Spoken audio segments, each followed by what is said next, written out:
네, 안녕하세요. 성공 취업의 시작 잡정보센터 이남규입니다. 네, 안녕하세요. 정도윤입니다. 네, 도윤 씨. 우리 구직자 여러분들이 취업 준비를 할 때 가장 힘든 게 있다 하면 어떤 거일 것 같으세요? 저도 구직 활동할 때 생각해보면 사실 탈락이라는 걸 정말 많이 겪었는데 떨어지는 것보다도 왜 떨어졌는지 모른다는 그 답답함이 그렇죠. 가장 힘들었던 것 같아요. 이남규 아나운서는 어떤 게 좀 힘들었나요? 저는 취업 준비를 할 때 이제 주변에서 누구는 붙고 또 누구는 나보다 더 좋은 데를 가고 이런 거 보면은 심리적으로 위축되는데 이런 게 항상 주변 탓인 것 같았는데 이게 보다 보면 나 때문에 나 스스로가 이렇게 좀 제한하고 이렇게 네. 억누르고 있는 게 아닌가 이런 심리적인 압박이 가장 힘들었던 것 같은데 우리 지금 취준생 여러분들도 이런 막연한 불안감 때문에 많이 힘들어하시면서 이런 부분이 취업하면서 가장 힘든 큰 이유지 않을까 이런 생각이 듭니다. 네, 맞습니다. 이 상황이 얼마나 갈지 모르는 상태라서 더 답답하고 불안하고 그러실 텐데요. 저도 그 마음이 정말 10분 이해가 됩니다. 네, 이렇게 마음고생 많은 취준생들이 정말 확실한 봄날이 오도록 저희가 오늘도 최고의 컨설턴트 그리고 믿을 수 있는 공신력 있는 가득한 취업 정보들로 저희가 꾸며봤으니까요. 오늘도 놓치지 마시고요. 화요일 잡정보센터 지금부터 출발하겠습니다.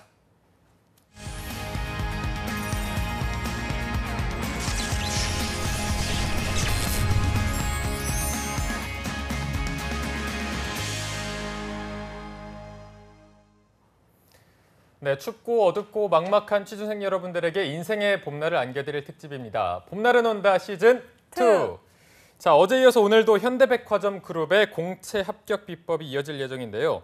자, 오늘은 이 공채 궁금증을 말끔 해소시켜줄 취준생들의 이걸 제 입으로 해야 될지 잘 모르겠습니다. 힐링 요정 위포트의 차재원 컨설턴트 모셨습니다. 안녕하세요. 안녕하세요. 안녕하세요. 요정입니다. 반갑습니다.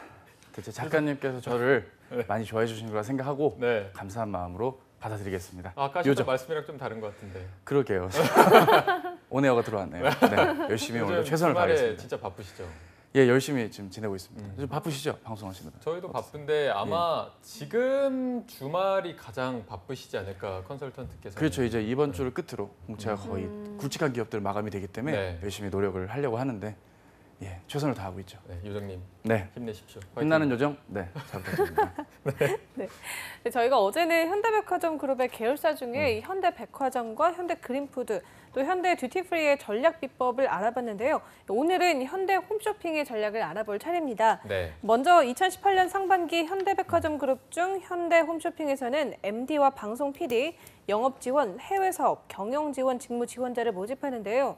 상경과 인문, 어문, 법정, 사회과학, 의류학, 공과대학을 제외한 식품공학 전공자 지원이 가능하고 또 영어, 스페인어, 일본어, 중국어 특기자를 우대한다고 합니다. 네. 저게 현대 홈쇼핑은 2017년에 일하기 좋은 기업으로 또 선정이 되다 보니까 많은 분들이 관심을 많이 가지고 계실 것 같은데 이번 상반기의 채용 규모는 어느 정도 됩니까? 예, 통상적으로 한 30-40명 선에서 50명까지도 채용이 이루어지고 있는 회사고요. 아무래도 경쟁률이 높은 직무는 상품 기획자인 MD 직무가 가장 많지 않을까 싶습니다. 네. 이건 비단 현대 홈쇼핑뿐만 아니라 홈쇼핑 회사들 대다수가 상품 기획자에 대한 채용을 가장 많은 부분에 차지하고 있는데요. 아무래도 영업에 가까운 일이고 직접적으로 수익을 발생시키는 직무이다 보니 많은 채용이 이루어지고 있습니다. 통상 상반기 때 대졸 공채 기준으로 한 20명에서 뽑는다면 20명 중에 절반은 MD였고요. 그러니까 지금 정도의 채용 규모라고 한다면 물론 지금 해외 사업부에 다양한 TO들이 있다는 점을 감안한다면 뭐 MD 직무 못해도 10의 자리, 뭐 10명, 많으면 한 15명까지도 채용이 있다고 보시는 게 좋을 것 같고요. 네. 경쟁률이 낮은 직무, 경쟁률이 낮다기보다는 경쟁률은 높은데 뽑는 인원이 적은 직무는 당연히 경영 지원 직무가 아닐까 싶습니다. 인사, 총무, 재경, 냉정하게 보면 한 명씩 아니면 한 2명씩 정도 너무 야박했나요? 아무튼 그렇게 TO가 이루어지지 않을까 전망이 가능합니다. 네. 네, 말씀하신 MD는 유통업계에서 꽃이라고도 불리는 직무인데 이 MD 역할이 판매와 직결되기 때문에 미다스의 손이라고도 불린다고 하는데 MD는 그렇다면 실제로 좀 어떤 일을 하게 되는 건가요? 예, 아주 뭐 미다스에서 되게 어려운 말씀 주셨는데 이게 모두 다 한다의 줄임말이라고 우스갯소리로 하지 않습니까? 아재 개그죠, 그죠? 저도 별로 좋아하는 스타일은 아닌데요. 되게 좋아하시는 것 네, 같아요. 전혀요. 저는 아직 아니거든요. 그 이제 처음 상품을 기획하는 것부터 혹은 기존에 있는 제품을 홈쇼핑이라고 팔아야 되는 유통 MD의 특성상 내가 기획 단계부터 최종단의 어떤 판매 및 재고 관리까지 두루두루 관여를 하는 게 특징이라고 할 수 있습니다. 네. 이 방송을 처음 접하시거나 MD 직무가 잘 막연하신 분들께 좀 짧게 말씀을 드리자면 이 MD 직무가 크게 두 가지가 있어요. 이제 제조 기반사에서 하는 제조 MD가 있고 네. 유통 플랫폼에서 판매하는 유통 MD가 있습니다. 저희는 오늘 이 유통 MD를 다룰 건데 이 유통 MD라 하면 기본적으로 기존에 나와 있는 제조사의 제품을 본인이 소싱을 해서 내가 판매하는 플랫폼의 물건을 판매하는 역할을 합니다. 근데 네. 이제 홈쇼핑이다 보니까 당연히 TV 혹은 인터넷 혹은 모바일상에 판매가 될 수 있게 본인이 소싱을 하는 일들이 있는데요. 실제로 최근 경우는 여러분들 많이 아시겠지만 이제 라이선스 브랜드나 프라이빗 브랜드라는 이름으로 직접 기획부터 회사 브랜드의 이름으로 참여를 하는 경우들도 있는 MD들이 많습니다. 제조사의 성격의 역할을 겸하고 있다는 것까지 두루두루 관리하는 게 유통 MD, 특히 현대 홈쇼핑 MD의 특징이라고 할 수 있겠습니다. 네, MD가 하는 일이 듣다 보니까 정말 많은 것 같은데 저는 처음에 딱 들었을 때 이게 마케팅이랑 조금 비슷한가 이런 생각도 했거든요. 네네. 그렇죠. MD와 마케팅이 조금 다른 점이 있다면 어떤 게 있을까요? 그렇죠. 많은 분들이 이제 많이 이게 같을 것이다 생각들을 하시는데요. 크게 두 가지 특징이 있습니다. 일단은 직접적인 성과의 여부에 따라 차이가 있는데요. 네. MD는 바로바로 방송이나 내가 소싱한 물건들이 실제 판매가 되는 그 성과로 바로 직결이 되기 때문에 어떤 성과에 좀 자유롭지 못한 면이 좀 있습니다. 네. 반면에 마케팅 부서는 가시적인 성과가 있다기보다는 어느 정도 비용을 지출하고 해당 브랜드나 제품의 어떤 바이럴 혹은 특정 타겟에게 적용시키고 알리는 측면이 강하다 보니까 성과에 대한 면은 좀 낮고요. 오히려 비용을 좀 아껴야 되는 그런 이슈들이 있다고 할 수 있겠고요. 그리고 실적 압박적인 면에서도 좀 마케팅은 덜하고 MD는 더한 편입니다. 특히 이제 협력사, 즉 제조를 한 회사, 이제 뭐 대기업도 있겠지만 중소기업이나 중견 업체들도 있지 않겠습니까?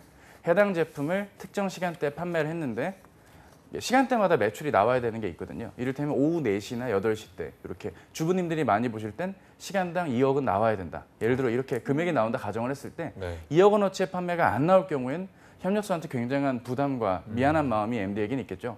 따라서 이 MD분들은 실적 압박적인 면에서 마케터와는 달리 좀 크다고 할 수 있겠습니다.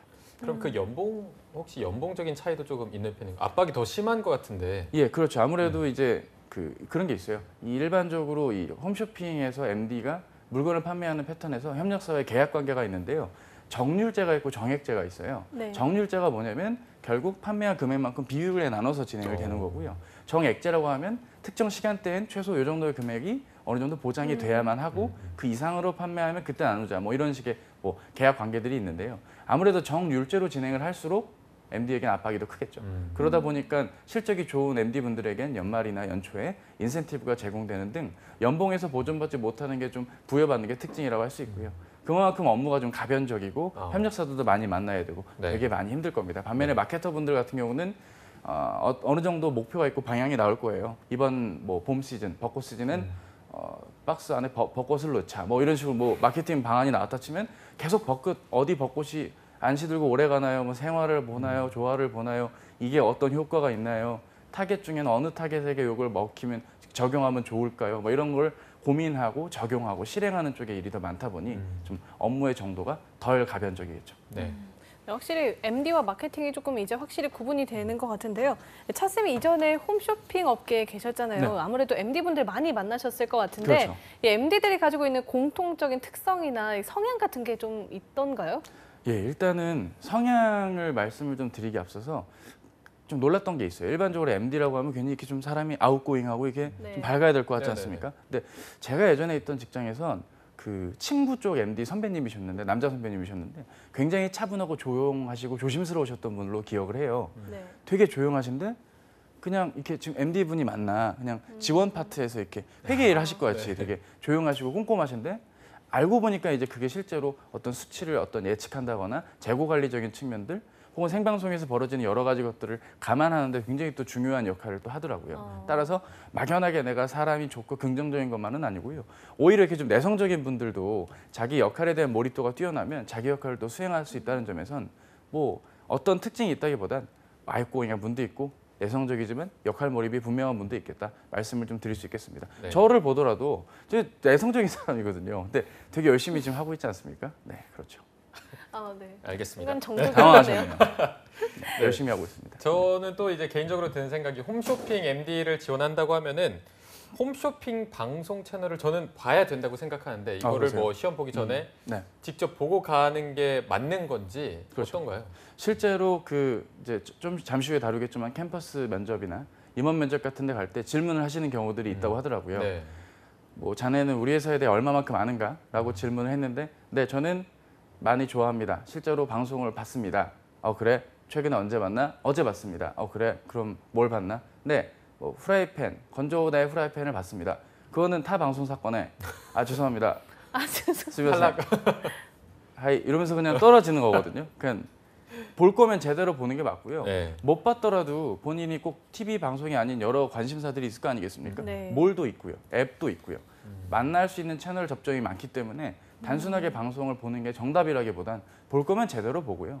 그리고 또 그 프로그램을 고정 PGM이라고 해서 고정적으로 정규 방송처럼 나오는 게 있어요. 저희 잡정보센터가 월요일, 금요일 오전 10시부터 하듯이 특정 채널이 특정 요일에 이렇게 그 시간대에만 방송하는 게 있거든요. 네. 그러니까 여러분들이 금요일 밤이나 토요일 밤에 그 지상파 채널 사이사이 이렇게 검색하시다 보면 패션 의류를 그렇게 많이 팔아요. 그죠? 여자분들 뭐 니트 3종에 89,000원 이렇게 팔잖아요. 그런 게 괜히 파는 게 아니라 그 시간대 그걸 보는 분들이 있거든요. 그러니까 자주 그 시간대 보니까 아예 고정적으로 프로그램을 깔아 놓는 거죠. 그런 식으로도 좀 프로그램들이 기획이 되고 있으니 그런 프로그램명들 좀 기억해 뒀다가 특정 제품을 말씀해 주시는 것도 면접 때 도움이 되겠죠.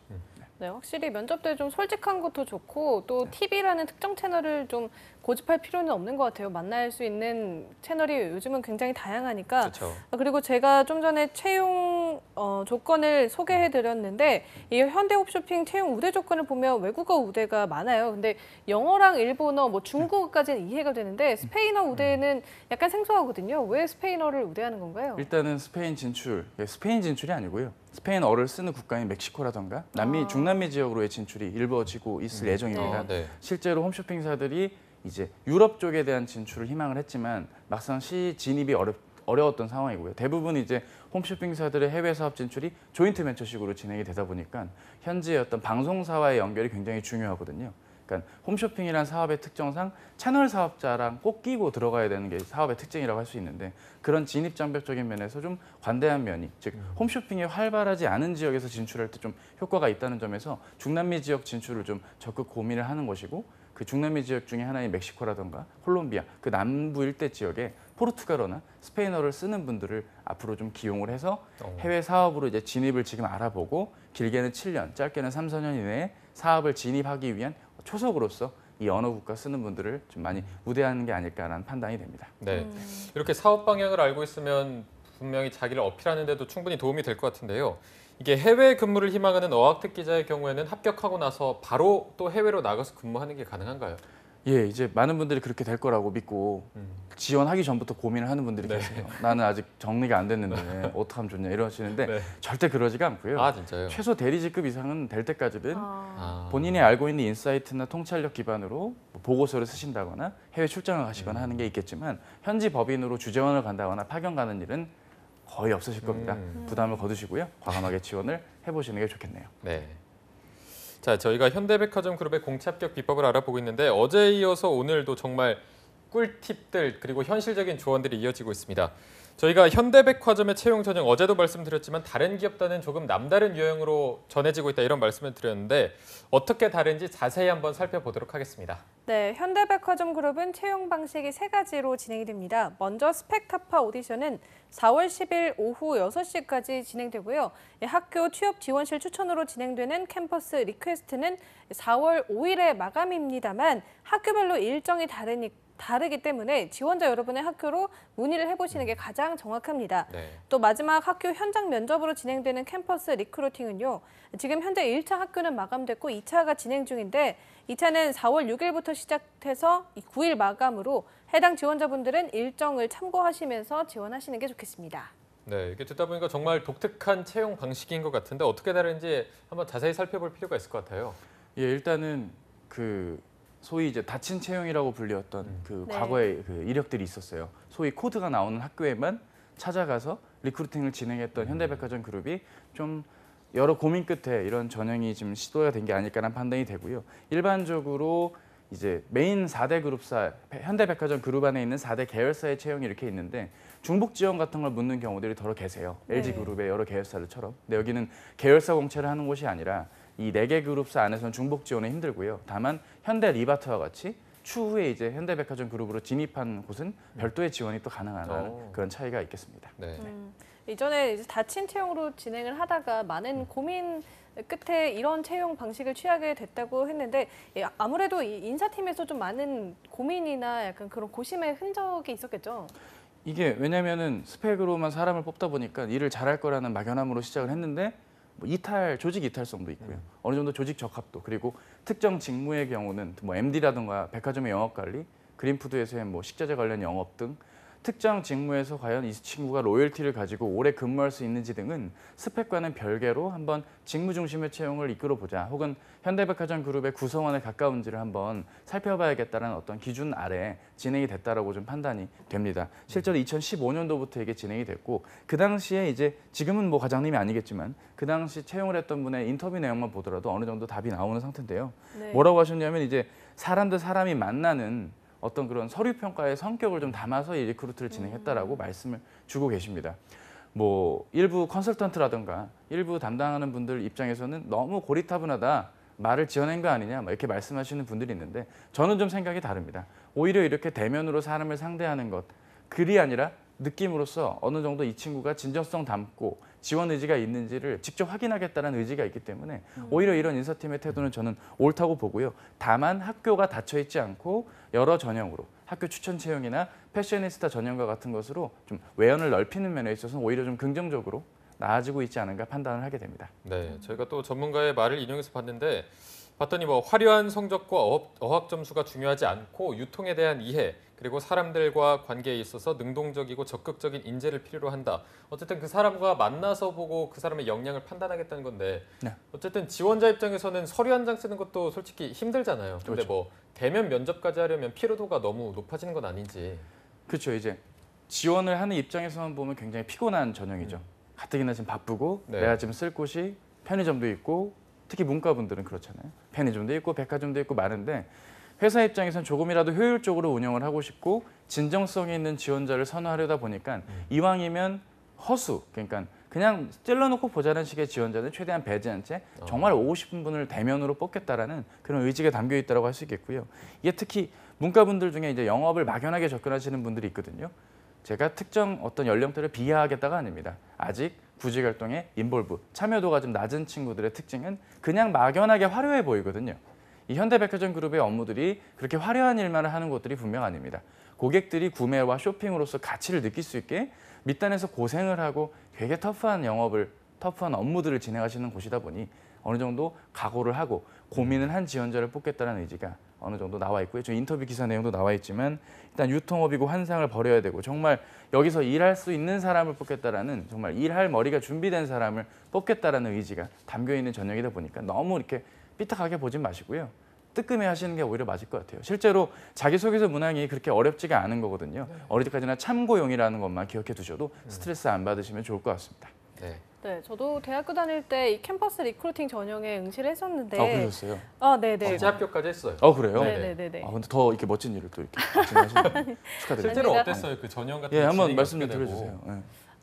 예. 저희는 이제 캠퍼스 리크루팅 같은 경우에는 이제 저도 학교 취업 지원팀에서 이제 일정을 확인하고 이제 사전에 그 종이 같은 걸 나눠주거든요. 간단한 이력서나 이런 자기소개서 그런 거를 나눠주고 이제 그걸 기반으로 이제 질문을 하는데 그냥 면접 자체는 일반 면접처럼 진행이 돼요. 그래서 시간도 그냥 다대다 면접으로 진행이 되고 한 조당 뭐 한 20분에서 30분 정도 이제 진행이 됐던 걸로 기억을 하는데 이제 가장 특이했던 점은 그날 당일 저녁에 바로 연락이 오더라고요. 네. 합격자들은. 그래서 슈스케처럼. 네, 그래서 합격자들끼리 이제 저녁에 이제 고깃집에서 그렇게 회식을 했던 그런 이제 기억이 있는데 사실 이 대화가 회식으로 끝이 날줄 몰랐는데 사실 그러다 보니까 이 캠퍼스 리크루팅이 다른 기업에서는 많이 찾아볼 수 없는 독특한 전형이잖아요. 그쵸. 네. 그러다 보니까 이제 이 취준생들 사이에 카더라 통신도 굉장히 많거든요. 이제 네. 그런 부분에 대해서는 좀 선생님은 어떻게 생각하시나요? 일단은 주로 좀 불만이 많으신 구직자분들이 네. 계십니다. 그러니까 그 본투비 와일드 그 화가 있으신 분들이 계세요. 저도 오프라인에서 그러니까 그분들을 비하하는 게 절대 아닙니다. 그분들의 마음을 매우 존중합니다. 자꾸 잦은 탈락이 있다 보니까 이런 정말 짧은 텀의 면접과 스펙을 볼 것 같다는 어떤 느낌 때문에 그냥 감정적으로 취업 준비를 하다 보면 이런 오해들이 생기시죠. 관상 면접이라던가 정보현 아나운서 말씀처럼 이게 과연 가능할까라는 식의 카더라가 난무하는데요. 내가 충분하게 스스로 준비를 하고 대비를 했다면 어렵지 않게 붙을 수 있는 전형이기 때문에 너무 부담을 안 가지셨으면 좋겠고요.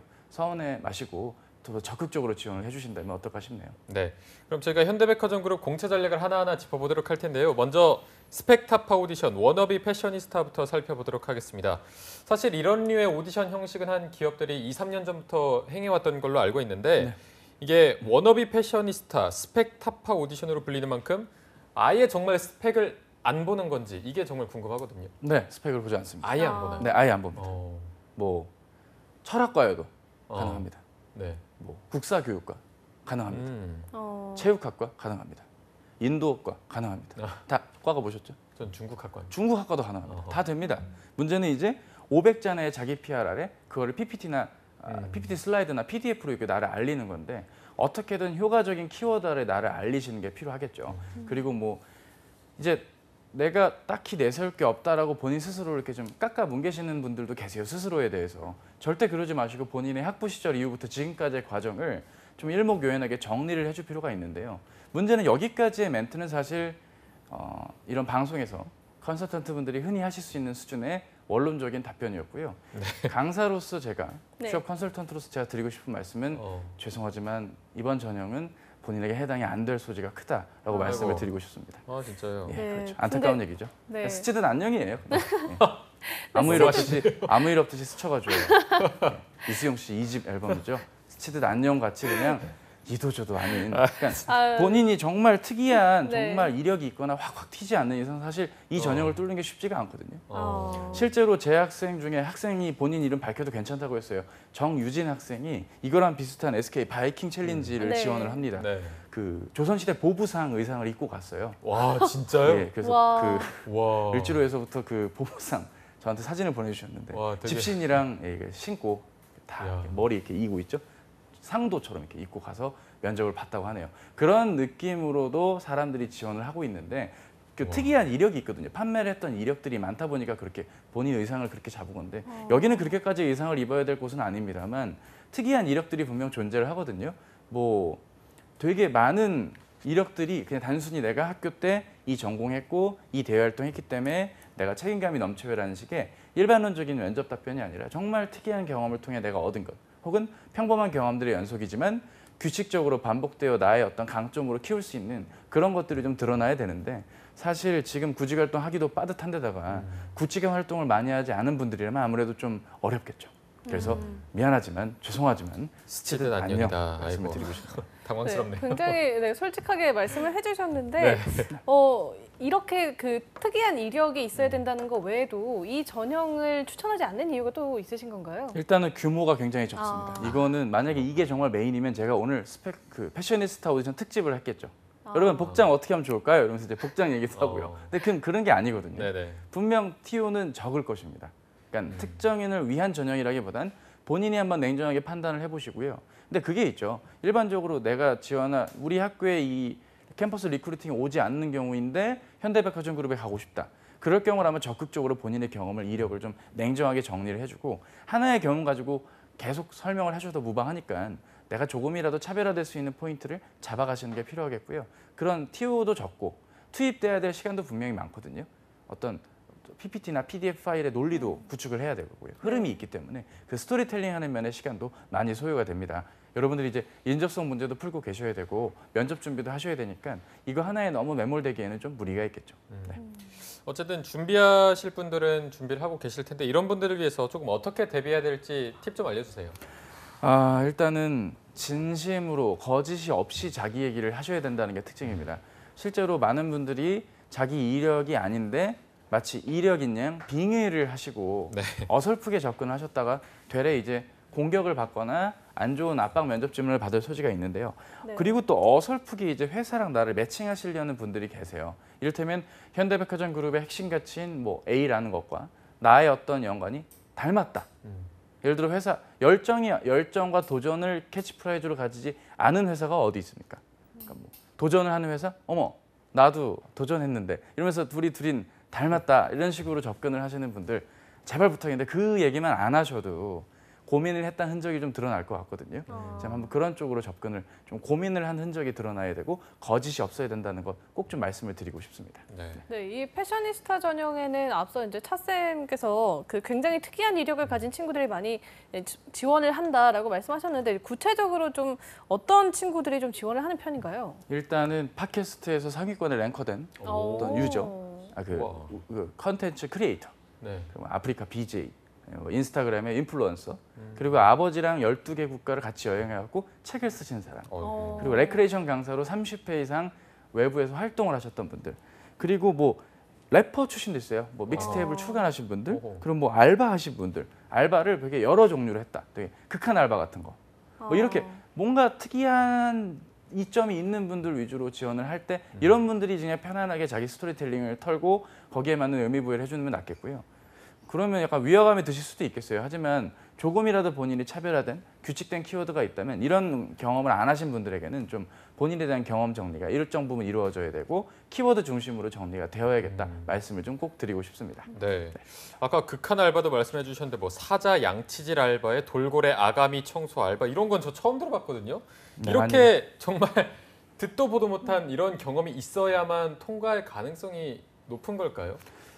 그렇죠. 근데 그런 경험을 어떻게 담아내느냐가 결국 이거의 열쇠 같아요. 네. 되게 이런 경험, 소위 이제 이런 표현은 좀 안 좋지만 경험빨, 그러니까 경험이 내가 있기 때문에 어느 정도 통할 것이다라고 너무 안심하시는 분들도 있거든요. 그런 분들께 좀 드리고 싶은 얘기는 이게 어느 정도 어떻게 담아내느냐에 따라 중요한 것이고요. 반면에 이런 극한 경험이 없더라도 본인이 어떤 경험을 했기 때문에 충분히 나를 어필할 수 있는 방법들이란 게 있는데 반면에 이제 그렇게 하면 안 되는 좀 케이스들이 몇 가지가 있거든요. 네. 일단 첫 번째로는 너무 그러니까 자기 자신에 대한 확신과 자아도취가 강하신 분들에 해당이 되는 거예요. 이를테면 본인이 몇 개월 안 했어요. 뭐 1년 미만의 아르바이트 경험을 했다. 내가 아르바이트를 했는데 이 정도의 어떤 판매 경험은 내가 판매를 하고 내가 건넨 그 구두에 고객님이 감동하시고 구두를 한 켤레 신고 밖으로 나가는 그 걸음, 그 어떤 느낌, 성취 이러면서 뭔가 자꾸 의미 부여만 하고 액션이 없는 식의 자아도취형으로 내 얘기를 했다간 떨어질 소지가 좀 있겠다라고 말씀을 드리고 싶고요. 그리고 이제 좀 약간 연극이나 뮤지컬 배우 같이 접근하시는 분들도 계세요. 어떤 특정 상황에 대해서 나에게 영향을 주셨던 분들이 있을 거 아니겠습니까? 네. 뭐 대학교 은사님이라든가 고등학교 선생님 같이 그때 선생님께서 저한테 하신 말씀입니다. 자네 이거 이래가지고 되겠나? 해보고 말해. 뭐 이런 식으로 막 연기하신 연기를 건가요? 갑자기. 그러니까 진짜 이런 일들이 있거든요. 아, 그러면 정말 실제로요? 되게 이 뭐 어떻게 리플도 못 달고요. 그 얘기에 그렇지 않겠습니까? 굉장히 좀 왜 이걸 하는지 너무 형식에 많이 매몰되다 보니까 이도저도 아닌 어떤 내용들이 나올 것이고 또 계속 제가 아까도 말씀드리지만 회사의 핵심 가치라든가 특정 상품이 팔리는 것이 나에게 어떤 의미다. 혹은 나도 팔아봤다. 너네도 팔아봤다. 우리 둘 다 열정. 내가 배려한다. 너네도 고객 배려하네. 우리 둘 다 배려. 이런 식으로 자꾸 닮았잖아 식의 드립을 하시는 경우들도 계세요. 절대 그래서는 안 됩니다. 이게 좀 와닿지가 않거든요. 그러니까 상대는 어느 정도 회사를 위해서 기여하고 일할 준비가 되어 있는 사람을 보기 위한 건데 자꾸 회사가 하고 있는 행위를 의인화해서 나와 동일시함을 자꾸 어필한다는 건 그냥 서포터즈의 느낌이지 일하겠다는 구직자의 느낌은 아닐 것입니다. 마지막으로 그냥 가능성을 봐달라는 식의 2005년도 드라마 신입사원 기억나십니까 여러분들? 에릭 나왔던 그런 드라마에서 그냥 일단 한번 뽑아주면 무조건 내가 잘하겠다. 밑도 끝도 없이. 밑도 끝도 없이 가능성. 일단 한번 맡겨달라니까요. 이런 식으로 한번 투자에 바라는 식으로 얘기를 한다면 근거 없는 투자는 기업은 하지 않거든요. 네. 따라서 본인의 막연한 이야기는 좀 지양을 해야겠죠. 네. 이상의 얘기들만 안 하셔도 좋은 결과가 있을 것입니다. 네. 네, 그러면 어떻게 해야 좀 의미 있으면서도 뻔하지 않는 결론을 만들어낼 수가 있는 건가요? 일단은 해당 회사가 고민하고 있는 바가 무엇인지를 좀 접근하시는 게 일단 필요하겠습니다. 이를테면 막연하게 회사가 좋고 잘한다기보다는 결국 이 회사의 구성원이 갖춰야 될 조건에 맞게 현재 회사에서 하고 있는 업무 내용이 뭔지를 한번 생각을 해보십시오. 이를테면 뭔가 끊임없이 아이디어를 내야 되는 어떤 분야로의 지원이신 건지 아니면 내가 실적을 바로바로 가시적으로 성과를 내고 보여드리는 데 필요한 추진이나 실행에 해당되는 것인지 아니면 본인이 맡은 바 책임이 어디까지 책임을 져야 되는지를 좀 이해하고 본격적으로 내가 업무에 투입될 때 그러한 책임감이나 노력들이 잘 발휘될 수 있는 사람인지를 보여줄 수 있게 과거의 경험과 그런 어떤 구성원이 갖춰야 될 직무 담당자가 갖춰야 될 조건과의 연관성을 좀 고려하셔서 말씀을 좀 해주시는 게 어떨까 싶어요. 네. 어떤 내 얘기를 하는 전형이지만 끝까지 내 얘기만 하다가 끝이 나면 좀 확신이 안 들거든요. 마지막 부분엔 제가 말씀드린 이러한 부분과의 연관성도 일정 부분 고려해 주셔야 채용의 의미가 있겠습니다. 네. 네. 자, 이번에는 캠퍼스 리크루팅에 대해서 알아볼 차례인데요. 캠퍼스 리크루팅 지원할 때 지원서 작성 팁이 있다면 어떤 게 있을까요? 일단은 교내 활동, 대외 활동, 그리고 성격의 장단점, 본인의 강약점을 묻는 거에 200자씩 작성이 돼 있어요. 네네. 네. 200자 적는 거에 되게 막연한 말씀들을 주시는 게 소제목을 적어야 됩니까? 라고 말씀을 주시는 분들이 계십니다. 적어도 되고 안 적어도 됩니다. 길어야 3문장, 짧으면 2문장밖에 안 되기 때문에 묻는 질문에 대한 답변만 해주시면 되고요. 캠퍼스 리크루팅, 아까 정보윤 아나운서님 보셨던 그 면접 때의 참고용으로서만 쓰는 것이기 때문에 너무 스트레스 받지 마시고요. 간결하고 간략하게만 적어주시면 문제가 없겠습니다. 그렇다고 이게 글자 수가 짧으니까 튀려고 3행시를 혹은 5행시를 쓰시는 분들이 계세요. 제가 첨삭하다 깜짝 놀랐거든요. 절대 그러면 안 됩니다. 이게 지금 무슨 하트 시그널 뭐 이런 예능 프로가 아니잖아요. 네. 그러니까 느낌으로 이걸 가는 게 아니라 진짜 지원하고 일할 준비가 되어 있음을 간략하게 기술해 주시는 게 포인트라고 할 수 있겠습니다. 네. 네, 말씀하신 것처럼 이 형식에 뭔가 튀려고 하기보다는 내용상으로 좀 더 고민을 많이 해서 네. 나만의 그 키워드를 만드는 게 좀 중요할 것 같아요.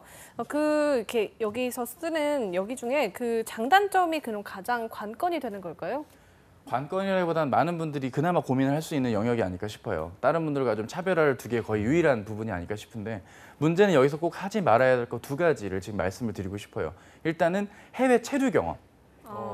요거는 좀 자제하시는 게 좋겠어요. 왜냐하면 해외 체류를 안 해본 분도 없고요. 해외 안 나가본 분이 없기 때문에 단순히 내가 해외 체류를 했다 그 내용만을 나열하면 안 되고요. 그 체류 속에 뭘 배우고 익혔고 느꼈고 라는 그 당시에 가서 뭘 했는지가 더 중요한 거지 체류를 했다는 것 자체가 어떤 마패라던가 어떤 보증수표 같은 느낌이 될 수가 없거든요. 그런 점들은 좀 자제를 해주셔야 되고요. 또 하나는 이제 내가 체력이 좋다. 내가 체력이 좋기 때문에 일정 부분 뭐 이게 어필이 된다는 식으로 어필하셔서 곤란하겠어요. 자, 그리고 해외 체류를 하고 내가 체력이 좋다라는 그 장점만이 장점이 될 수가 없듯이 마지막으로 중요한 것 하나, 내가 과연 꼼꼼하고 메모를 잘하고 내가 어느 정도 정리를 잘한다는 어떤 좀 누구나 할 수 있고 당연한 것들을 마치 내가 잘할 수 있다는 식으로 접근하는 것은 좀 위험하다고 할 수 있겠습니다. 근데 많이들 쓰실 게 없다 보니까 이렇게 접근하시는 분들이 계신데 네. 다들 꼼꼼하지 않으세요? 그쵸. 아니신가요? 그쵸? 그런가요? 네. 메모도 하겠죠. 하시잖아요. 다이어리 쓰시잖아요. 네. 그러니까 그런 단순한 느낌으로 접근하기보단 굳이 내가 꼼꼼한 외에는 할 말이 없다면 이러한 꼼꼼한 성향이 어디에 도움이 될 거라는 식의 기재가 꼭 한 문장은 들어가 주셔야 된다는 것, 그것도 말씀을 좀 드리고 싶습니다. 네. 확실히 원서에서 쓸 수 있는 게 많지 않은 만큼 장단점에 대해서 약간 자기에 대해 정말 솔직하게 쓰는 게 좀 중요할 것 같은데 저도 여기 캠퍼스 리크루팅을 하는 데 있어서 이 체력 말씀에 되게 10분 공감을 하는 게 네. 면접장에 들어갔을 때 아무래도 여성 지원자들이 굉장히 많잖아요. 그렇죠. 그리고 이 백화점 업무가 아무래도 조금 체력적으로 터프하다고 말씀하셨으니까 그런 부분 때문에 다들 약간 체력적인 측면을 어필하더라고요. 그래서 이걸 쓰게 되면 100% 겹쳐요. 누군가와 그렇죠. 그 시험장에서 누군가와 어허. 겹치기 때문에 아무래도 이거 말고 좀 더 자기만 가지고 있는 그런 강점을 좀 주의 깊게 생각해 보시는 게 좋을 것 같습니다. 그런데 이제 체력이 겹치는 것뿐만이 아니라 또 다른 문제점도 있을 것 같은데 또 어떤 문제가 있을까요? 체력도 체력이고 그 본인이 책임감, 그러니까 좀 정량적으로 확인이 안 되는 것들이 본인의 강점이라고 말씀하시는 분들이 계세요. 근데 이제 정량적으로 확인이 안 되면 그러면 책임감이 저는 있는데 어떡하란 말씀이십니까? 라고 물으실 경우가 있는데 관련된 경험이 있다거나 해당 경험 때의 역할, 꼭 리더가 아니더라도 본인이 책임감을 발휘해서 소기의 성과를 거둔 경험들이 분명히 있을 것이기 때문에 이런 책임감 같은 것들도 측정이 불가하다면 관련 경험의 차별화로서 승부를 보셔야 될 것 같고요. 그리고 일분 자기소개 같은 거를 시키든 안 시키든 부스마다 차이가 있겠지만 암기한 티가 나는 분들이 많이 계세요. 그러니까 평소에 연습이 안 되시다 보니까 모든 걸 본인 위주로만 생각을 하시는 거예요. 내가 자리에 앉는다, 인사한다, 안녕하십니까? 어떤 지원자 누구입니다. 잘 부탁드립니다. 이런 어떤 모든 걸 플로우를 다 짜고 접근을 하는 거고 거기에 맞게 자 그러면 4번째 질문쯤엔 장단점 물을 것이니 거기에 맞게 앞서 말씀드렸던 이런 식으로 뭔가 자꾸 자기가 어떤 플로우를 임의로 작성을 해갖고 지원서라던가 면접 답변을 짜임새 있게 가려고 하는 게 마음에 놓이시는 여성 구직자분들이 분명 계시거든요. 네. 절대 그렇게 되지를 않을 것이기 때문에 어느 정도 상황에 맞게 상황 판단력 있게 센스 있게 답변을 준비해 보실 것을 부탁을 드리겠습니다. 네, 그럼 저희가 실제로 이 리크루팅 면접에서 어떤 문제가 나왔는지 기출 문제를 들어보면 조금 더 감이 잡힐 것 같은데 어떤 문제들이 좀 나왔나요? 일단은 주로 꼬리 질문을 받는 경우들이 있습니다. 특정 상황이나 어떤 역할들을 물을 때 그 당시에 대한 말을 얼버무린다거나 뭔가 단답형으로만 나온다면 구체적으로 질문을 물을 소지가 있고요. 그리고 만약에 회식 상황인데 메뉴에 대한 선정에 어려움이 있다면 너라면 어떻게 대처할 것인가와 같이 특정 상황을 주고 입사 이후의 그 업무 상황 혹은 조직 구성원으로서의 어떤 역할 상황에서 어떻게 문제를 혹은 갈등 상황을 지켜보고 바라보고 해결할 것인가를 묻는 문제들이 좀 주를 이룬다고 할 수 있겠습니다. 네. 네, 마지막으로 이 현대백화점 그룹 공채를 준비하는 취준생들에게 찻샘의 신의 한 수 알려주신다면 어떤 게 있을까요? 예, 일단 두 가지를 말씀을 드리고 싶습니다. 네. 첫 번째는 일단 캠퍼스 리크루팅 전형에 참여하실 수 있는 분들께서는 준비하신 만큼 소기의 성과를 거둔다는 것, 그것만은 기억해 주십시오. 일반적인 기업체 면접이라기보단 내 진정성과 느낌을 알리고 내가 준비한 내용들을 좀 허심탄회하게 솔직하게 진정성 있게 담아내셔야 되는 것입니다. 막연하게 암기를 한다기보단 대화한다는 느낌으로 꼭 면접에 임해 주셔야 되고요. 그리고 네. 워너비 패셔니스타 전형 지원하시는 분들께 다시 한번 죄송한 말씀이지만 쉽지 않을 것이다. 너의 전형이 아닐 수도 있다. 하지만 늘 최선을 다해서 응원한다 말씀을 드리고 싶습니다. 기운 내시고요. 꼭 이 전형이 아니더라도 네네. 롯데도 있고 뭐 KT도 있고 SK 바이킹 챌린지도 다 있었잖아요. 그죠? 여러 전형들을 이걸로 대비하셨던 분들께는 오히려 좀 쉽게 접근하실 수 있으니까 너무 부담을 가지지 마시고요. 뽑는 티오가 적지만 본인이 노력한 만큼 좋은 결과가 있으리라 생각됩니다. 네, 알겠습니다. 오늘 도움 말씀 주신 위포트의 차재현 컨설턴트님 말씀 들어봤습니다. 고맙습니다. 감사합니다. 고맙습니다.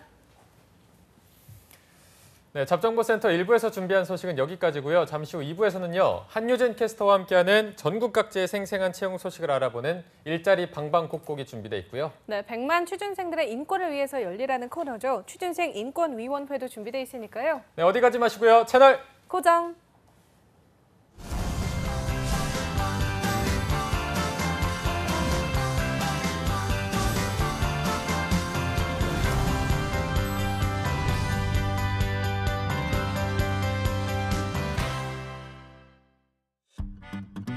걸음이 늦다고요? 열정의 걸음은 더 빠릅니다. 잘 못 본다고요? 내일의 희망은 더 잘 봅니다.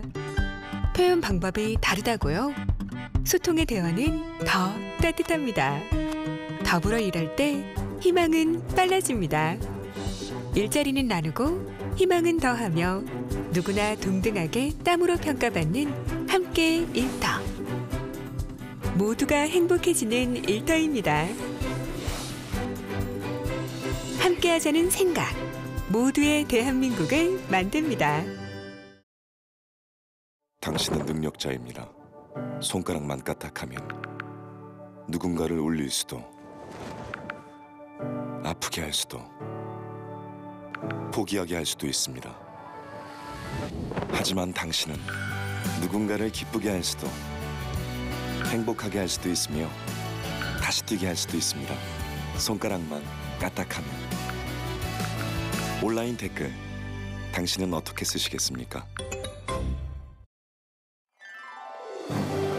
한국 직업 방송을 보면 취업이 보입니다.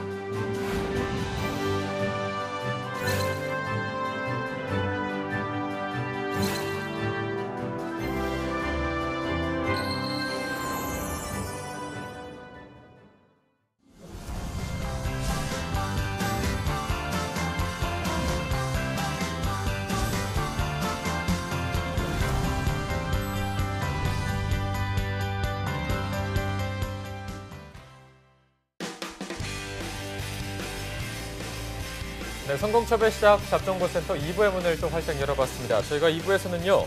취준생들의 인권을 지키는 방법을 알려드리는 취준생 인권위원회가 준비되어 있고요. 네, 전국 각지의 생생한 채용 소식을 알아보는 일자리 방방곡곡도 마련되어 있습니다. 지금 바로 만나보시죠.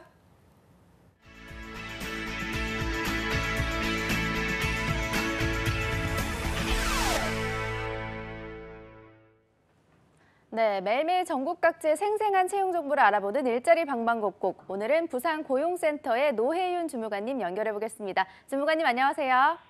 안녕하세요. 부산 고용복지플러스센터 노희은입니다. 네, 오늘은 어떤 일자리 소식 준비해 오셨나요? 이번 주 소개해드릴 부산 지역 구인 기업은 사상구 모라동 소재의 주식회사 일산전자입니다. 전자제품 부품 제조업체로 채용 분야는 납품 영업원 2명입니다. 지원 자격은 초대졸 이상으로 경력은 무관하나 1톤, 3.5톤 차량 운전을 수행하므로 운전면허 1종 보통 이상 소지하여야 지원 가능합니다. 그 밖에 운전 경력 5년 이상자, 컴퓨터 활용 능력 우수자, 인근 거주자, 3.5톤 차량 운전 유경험자 우대한다고 합니다.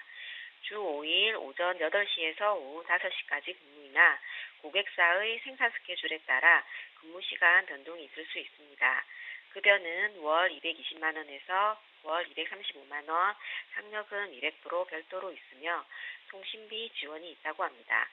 채용 시 마감되는 구인권으로 지원을 희망하시는 분은 워크넷을 참조하여 이력서, 자기소개서, 졸업증명서를 준비하신 후 사업장으로 직접 방문 지원해 보시기 바랍니다. 네, 주무관님 바로 다음 소식도 알려주시죠. 네, 다음으로 소개해드릴 기업은 함안군 칠서면 소재의 주식회사 한국큐빅 부산공장입니다. 고무 및 플라스틱 제품 제조업체로 채용 분야는 생산관리 사무원입니다. 생산관리 인원, 현장, 계획관리 등의 업무를 수행하며 지원 자격은 경력은 무관하나 학력은 초대졸 이상 청년층 지원 가능합니다. 그 밖에 컴퓨터 활용 능력 우수자, 인근 거주자, 차량 소지자, 운전 가능자 우대한다고 합니다. 주 5일 근무이나 토요일 특근이 유동적으로 있으며 급여는 연 2,800만 원 이상으로 경력자는 면접 시 급여 조정 가능하다고 합니다. 복리후생으로는 통근버스, 직원 대출 제도 등이 있다고 합니다. 접수 마감일은 4월 12일까지이니 관심 있으신 구직자분은 워크넷을 확인 후 구비 서류를 준비하여 이메일 지원해 보시기 바랍니다. 네, 채용 마감일이 얼마 남지 않았습니다. 구직자 여러분들의 빠른 지원 바랍니다. 네, 주무관님 오늘 소식 고맙습니다. 고맙습니다. 네, 이번에는 전주로 가보도록 하겠습니다. 이효순 주무관님 연결돼 있습니다. 주무관님 안녕하세요. 안녕하세요. 전주 고용복지플러스센터 이효순입니다. 네, 첫 번째 소식 알려주시죠. 이번 주 소개해드릴 사업장은 주식회사 루미가네즈입니다. 전라북도 김제시 공덕면에 소재하고 있으며 물류센터 네일아트 제품 입출고 관리 업무를 담당할 창고관리원 1명을 채용합니다. 학력은 초대졸부터 대졸까지 지원 가능하며 경력은 무관하게 지원 가능합니다. 우대사항으로는 컴퓨터 활용 능력 가능자, 청년층, 군필자를 우대한다고 합니다. 주 5일 근무에 근무 시간은 오전 9시부터 오후 6시까지로 급여는 월 200만 원입니다. 접수 마감일이 4월 27일까지이므로 지원을 희망하시는 분은 이력서와 자기소개서를 준비하셔서 회사에 직접 방문하시거나 팩스 또는 이메일로 접수해 주시기 바랍니다. 네, 경력이 무관한 채용권입니다. 구직자 여러분들의 많은 지원 바랍니다. 네, 주무관님 바로 다음 소식도 알려주시죠. 네, 다음에 소개해드릴 채용 정보는 주식회사 상진입니다. 전라북도 익산시 삼기면 삼기 농공단지 내에 소재하고 있으며 플라스틱 제품 제조업체에서 플라스틱 압출 성형기 조작 업무를 수행할 플라스틱 제품 생산기계 조작원 4명을 채용합니다. 학력, 경력 모두 무관하게 지원 가능하며 청년층을 우대한다고 합니다. 3조 2교대 근무로 4일 근무 후 2일 휴무이며 근무 시간은 오전 8시부터 오후 8시, 야간조는 오후 8시부터 다음날 오전 8시까지입니다. 급여는 월 230에서 250만 원입니다. 구인 마감일이 4월 12일까지이므로 지원을 희망하시는 분은 이력서를 준비하셔서 회사에 직접 방문하시거나 이메일로 접수해 주시기 바랍니다. 네, 학력, 경력 모두 무관한 채용권입니다. 구직자 여러분들의 많은 지원 바랍니다. 네, 주무관님 오늘 소식 고맙습니다. 네, 고맙습니다. 네, 일자리 방방곡곡 오늘 경남과 전주 지역의 채용 정보 살펴봤습니다.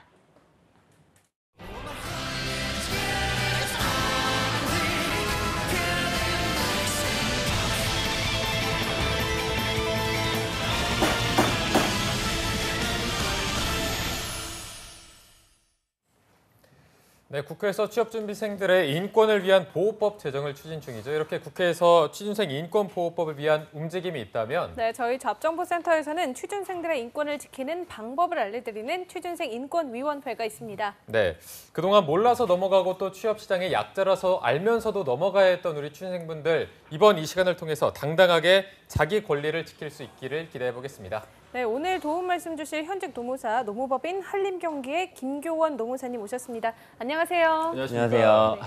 네, 이번이 두 번째 출연이신데 지난번 첫 번째 방송도 굉장히 잘해주셨거든요. 오늘 두 번째 방송 임하는 각오 한번 듣고 가겠습니다. 제가 지난번 방송을 모니터링 해봤는데 네. 시선을 어디 둘지 모르더라고요. 그 긴장한 모습 역력하던데 오늘은 두 번째니까 네. 좀 더 편안한 마음으로 한번 방송에 임해보겠습니다. 그냥 편안하게 카메라 보셔도 되고 아니면 저희를 보고 그냥 말씀하셔도 되니까 더 네. 편하게 하시면 될 것 네, 같습니다. 감사합니다. 네, 알겠습니다. 네, 오늘도 또 수고해 주실 2부의 도우미 한유진 캐스터도 나와 있습니다. 네, 어서 오세요. 안녕하세요. 안녕하세요. 네. 자, 지금 오른쪽에 망치가 하나 놓여 있는데 저희가 망치거리라고 부릅니다. 이 망치를 처음 쥐게 된 소감 한번 듣고 가도록 소감이요? 하겠습니다. 네. 제가 이걸 모니터를 했는데 이게 뭐라고 좀 탐이 나더라고요. 그래가지고 취준생들을 위한 안건인 만큼 좀 경건하게 잘 쳐보도록 하겠습니다. 알겠습니다. 네. 네, 알겠습니다. 그럼 시작해 볼 텐데요. 교원쌤이 오늘 준비하신 주제는 어떤 건가요? 네, 오늘 제가 준비한 주제는요. 취준생 여러분들 아르바이트 많이들 하시잖아요. 특히 아르바이트생들이라고 하면 결국엔 저희 취준생이 되니까 이와 관련된 주제를 준비했습니다. 네. 산재보험에 관련된 부분인데 오늘 혹시 산재보험에 대해서 잘못 알고 있었던 상식들이 있다고 한다면 이런 부분들을 확실하게 알아가셨으면 좋겠습니다. 네, 산재보험이라는 게 이 법 기준이 일반인들 입장에서 저도 그렇고 약간 기준이 애매모호한 부분이 있거든요. 그러면 한유진 캐스터가 오늘 안건을 소개해 주시나요? 네, 제가 소개해드리도록 하겠습니다. 오늘은 취준생들이 아르바이트를 할 때 가장 흔하게 겪을 만한 사례들을 준비를 해봤습니다. 먼저 A씨의 이야기입니다. A씨는요, 중국집에서 배달 업무를 하던 중에 교통사고가 발생해서 병원에 입원을 하게 됐습니다. 이에 A씨는 해당 중국집 사장에게 업무 중에 재해가 발생했으니 산재로 처리를 해달라고 요청을 했는데요. 이 사장은 사업장이 산재보험이 가입되어 있지 않기 때문에 산재 처리가 불가능하다라고 말을 했습니다. 네, 그리고 두 번째 사례로는 일본 선술집에서 일하는 B씨인데요. 당시에 뜨거운 뚝배기를 들고 조심히 서빙을 하던 중에 스마트폰을 만지면서 걷던 손님과 부딪혀서 2도 화상을 입게 됐다고 합니다. 네, 그래서 당시 해당 손님이 B씨에게 보상을 제안했는데 선술집 사장은 가게에서 책임을 지겠다며 손님을 돌려보냈다고 합니다. 하지만 화상은 꾸준한 치료가 필요한 문제인 만큼 보험 처리가 되지 않아서 아르바이트로 생계를 꾸려나가던 B씨는 좀 어려움을 느끼게 됐는데요. 그래서 사장에게 산재를 요청했는데 최초의 아르바이트를 시작 당시에 근로계약서를 미리 작성하지 않았기 때문에 보험 처리가 어렵다는 답변을 받았다고 합니다. 네, 그래서 따라서 오늘 취준생 인권위원회의 안건으로는 알기 어려운 산재보험을 취준생들의 인권을 위해서 낱낱이 파헤쳐 보도록 하겠습니다. 네, 안건 소개 잘 들었습니다. 네. 네, 교원쌤 저도 대학교 다닐 때 아르바이트를 여러 번 해봤지만 사실 아르바이트를 시작할 때 누가 내가 다칠 거다라고 생각하는 사람은 거의 없잖아요. 그쵸. 네. 그래서 산재보험에 대해서 저도 그렇지만 한 번도 따져본 적이 없는 것 같은데 이 산재보험이 뭔지 먼저 이제 정확하게 짚고 넘어가야 할 것 같아요. 네네.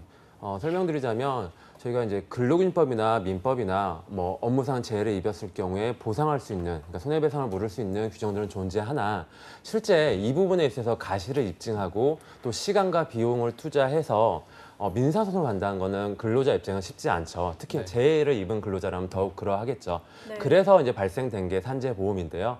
이거는 이제 공적사회보험 제도로서 근로자가 가실이 있느냐 없느냐, 그러니까 근로자 잘못이 있느냐를 전혀 따지지 않고요. 무과실 책임 원칙이라고 하는데 그렇게 성립된 부분이고 또한 그 사업주가 전액 보험료를 납부해서 그 기금을 조성해서 그걸로 보상을 해주는 그러한 제도입니다. 그래서 산재보험 같은 경우에는 4일 이상의 요양이 필요한 재해를 입었을 경우에는 근로복지공단에 신청해서 업무 수행성과 업무 기인성만 인정받으면 업무상 재해로 보상을 받을 수가 있습니다. 네, 이게 업무 수행성과 업무 기인성이 인정이 돼야 보상을 받을 수가 있다 이렇게 말씀해 주셨는데 이게 어떤 건지에 대해서 한번 간단히 짚어주시죠. 네, 뭐 쉽게 설명드리면 업무 수행성이라고 한다면 업무 수행을 하고 있었느냐, 그러니까 업무 수행과 연관이 있었느냐 그렇게 이해를 하시면 좀 더 나으실 것 같아요. 뭐 근로자가 사업주의 지배 관리 하에서 업무를 수행하거나 또는 1년에 수반되는 통산적인 어떤 활동 과정에서 뭐 휴식이나 대기 시간도 될 수 있겠죠. 이러한 부분에서 재해가 일어났느냐 여부를 검토하는 거고요. 2018년 1월 1일부터는 출근 시, 퇴근 시 재해에서도 이러한 업무상 재해를 인정하고 있으니까요. 혹시라도 그러한 부분에 있어서도 산재 신청을 하실 수 있다라고 생각하시면 될 것 같습니다. 네. 네. 그러면 업무 기인성은 어떤 건가요? 이것도 쉽게 설명드리면 업무에 기인하여 발생한 재해였느냐를 검토를 하는 건데요. 그러니까 업무와 그 재해랑 상당 인과관계가 있느냐 여부를 보는 건데 실제 뭐 예를 들자면 근로시간 중에 갑자기 급성 심근경색이 왔다라고 예를 한번 들어보면 실제 업무를 수행하고는 있었지만은 그게 업무로 기인한 재해였느냐가 이슈가 될 수 있겠죠. 네. 근데 만약 가로라든지 어떤 스트레스, 업무상 스트레스 때문에 그 재해가 왔다라는 인과관계가 밝혀진다라면 이 업무 기인성이 인정되고요. 만약에 아까 업무 수행성이 이제 근로시간 중이나 뭐 그런 경우였잖아요. 근데 이제 본인이 여가를 즐기거나 아니면 집에 퇴근 후에 발생한 재해에 대해서도 이 업무 기인성만 인정되면 산재로 인정될 수가 있습니다. 네. 네. 한번 개념을 잡아봤는데요. 조금 전에 한유진 캐스터가 소개한 사례들을 구체적으로 한번 살펴보도록 하겠습니다. 첫 번째 사례에서 사업주가 산재보험에 가입돼 있지 않으면 업무상 재해로 인정받기가 좀 힘든가요? 그렇지 않습니다. 그러니까 산재보험이라는 것 자체가 만들어진 취지가 산재 근로자와 그리고 네. 그 가족들을 보호하기 위함인데 네. 사업주가 의무를 다하지 않았다라고 해서 보상을 못 받는다라면은 그거는 그 취지에 부합하지 않겠죠. 네. 그렇기 때문에 산재보험은 근로자가 1인이라도 최초 근로고용이 발생된 시점에 사업주가 성립신고를 해야 되고요. 네. 이 성립신고가 돼 있지 않다라고 하더라도 산재 보상이 가능합니다. 이러한 경우에 사업주는 성립신고하지 않은 문제에 대해서 가태료와 그리고 그 보험료를 납부해야 되고요. 만약에 산재가 발생을 했다라고 하면 1년간 근로자가 받는 보험급여의 50%를 지급을 해야 됩니다. 다만 사업주가 성립신고가 안 돼 있는 경우들이 영세사업주들이 상당히 많거든요. 네. 이러한 부분들 때문에 올해부터는 그 50% 납부액 중에 상한선을 규정을 해놨어요. 그래서 상한선은 본인이 납부하지 않는 보험료의 5배까지만 규정을 하도록 있습니다. 네, 어쨌든 사업주가 산재보험에 가입이 돼 있지 않더라도 보장을 받을 수 있다 이 말씀이시죠? 네, 맞습니다. 네. 자, 그러면 이제 다음으로 두 번째 사례를 살펴보도록 하겠습니다. 이게 근로계약서랑 관련된 문제인데 최근에는 그나마 조금은 나아졌다 이런 말이 들리고 있긴 하지만 그래도 아직은 많은 업체들이 정규직이 아닌 아르바이트생들과의 계약을 할 때는 이 계약서를 작성하지 않는다는 또 말이 있습니다.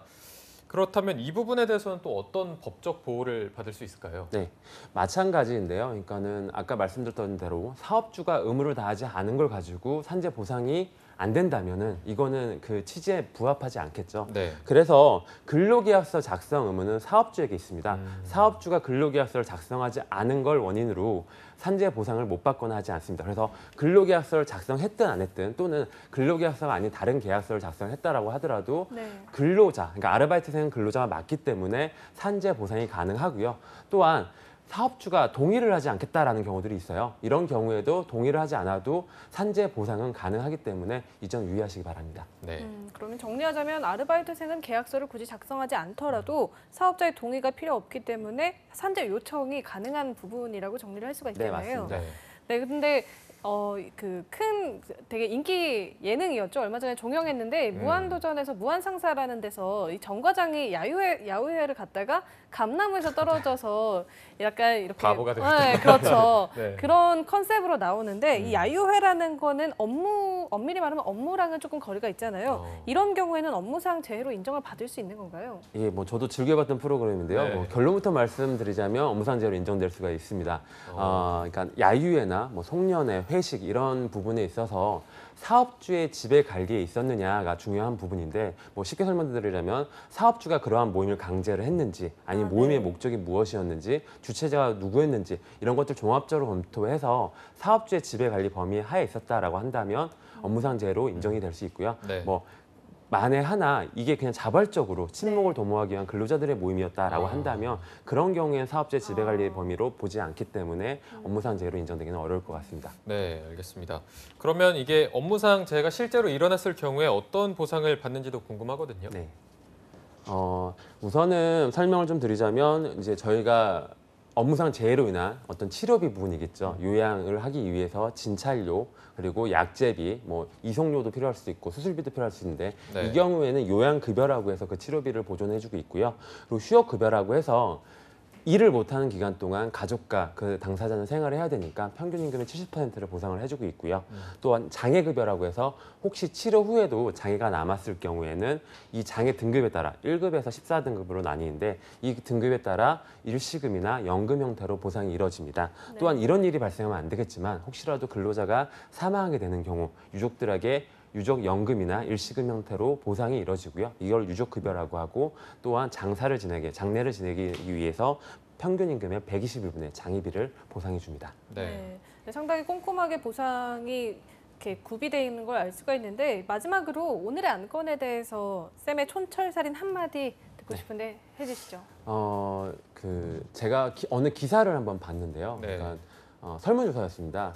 산재가 발생했음에도 불구하고, 그러니까 업무상 재해가 발생했음에도 불구하고 왜 아르바이트생들이 산재 신청을 하지 않았느냐라는 질문에 대부분의 아르바이트생들이 잘 몰랐다. 아르바이트생은 산재 신청이 불가능한지 알았다라는 답변을 했다고 하더라고요.